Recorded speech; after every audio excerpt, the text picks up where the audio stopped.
चौथे चरण की वोटिंग के बीच हाजीपुर में पीएम मोदी की चुनावी सभा, लोगों से अधिक वोट करने की अपील की।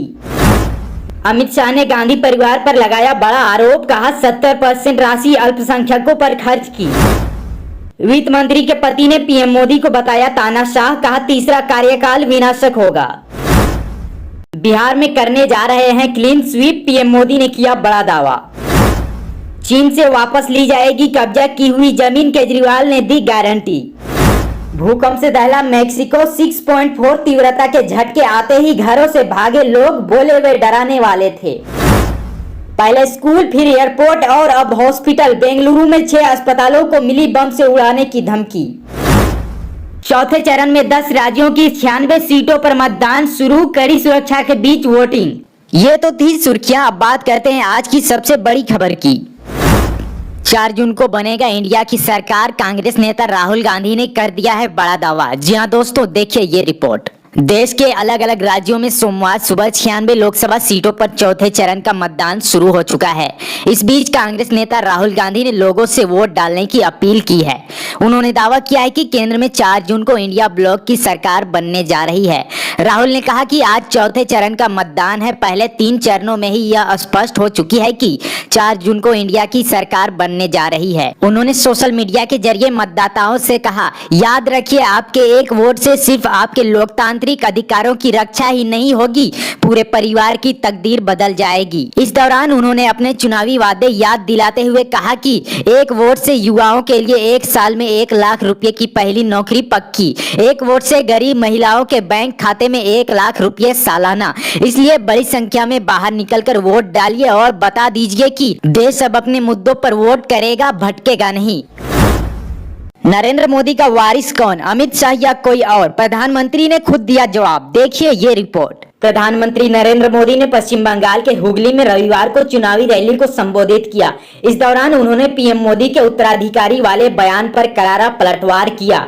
उन्होंने कहा, पीएम मोदी के वारिस कौन है? आप देशवासी हैं, आप ही मेरा परिवार है। इस दुनिया में आप लोगों के अलावा मेरा कुछ भी नहीं है। सामान्य तौर पर हमारे परिवार में जो बड़ा होता है उसकी इच्छा होती है कि वो मरने के बाद अपने वारिस को कुछ देकर जाना चाहता है, मगर मोदी के वारिस तो आप सब देशवासी हैं। आप ही मेरा परिवार हैं और आप ही मेरे वारिस हैं। जैसे परिवार का मुखिया अपने बच्चों के लिए कुछ छोड़कर जाना चाहता है, वैसे ही मैं भी विकसित भारत बनाकर जाना चाहता हूँ। दरअसल दिल्ली के मुख्यमंत्री अरविंद केजरीवाल ने शनिवार को कहा था कि लोकसभा चुनाव 2024 में नरेंद्र मोदी को वोट देने का मतलब अमित शाह को वोट देना है, क्योंकि नरेंद्र मोदी अगले साल 75 साल के हो जाएंगे और उनके रिटायर होने के बाद शाह प्रधानमंत्री बनेंगे।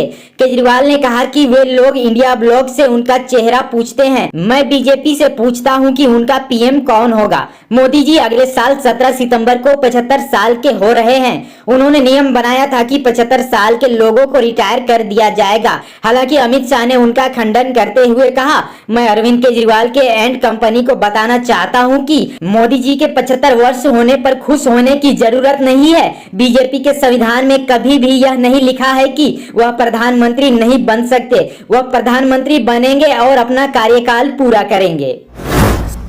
सुप्रीम कोर्ट में केजरीवाल की याचिका पर आज सुनवाई। क्या है केस जिसमें मान चुके हैं गलती, देखिए ये रिपोर्ट। दिल्ली के मुख्यमंत्री अरविंद केजरीवाल की याचिका पर सुप्रीम कोर्ट में आज फिर सुनवाई है। हालांकि यह सुनवाई दिल्ली शराब घोटाला मामला से अलग है।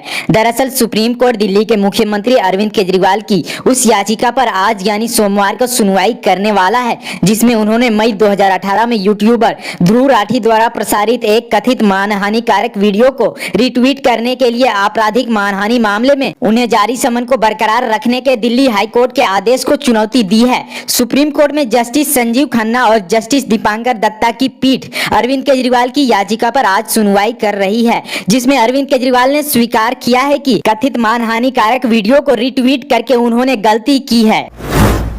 मुख्तार अंसारी को जहर देकर मारने के आरोपों पर पहली बार बोले सीएम योगी। जी हां दोस्तों, देखिए ये रिपोर्ट। मुख्तार की मौत के बाद से लगातार विपक्ष के नेता यह सवाल उठाते रहे हैं कि मुख्तार को जेल में जहर देकर मारा गया है। वहीं सपा, कांग्रेस, बसपा, आरजेडी समेत कई विपक्षी दलों ने राज्य सरकार पर मुख्तार की मौत के बाद से जमकर निशाना साधा था। सीएम योगी ने विपक्ष के इन आरोपों पर पहली बार अपनी प्रतिक्रिया दी। सीएम योगी ने कहा कि मरना तो था ही उसको, जिस व्यक्ति ने सैकड़ों लोगों को मारा है वो कब तक बचा फिरेगा। कांग्रेस के लोग तो उसके साथ थे ही, समाजवादी पार्टी भी उसके साथ थी। माफिया के मातम पर उसके घर जाकर लोगों से मिल रहे हैं। सीएम योगी ने यह भी कहा कि पूर्व मुख्यमंत्री पर कांग्रेस और सपा ने कोई संवेदना व्यक्त नहीं की थी।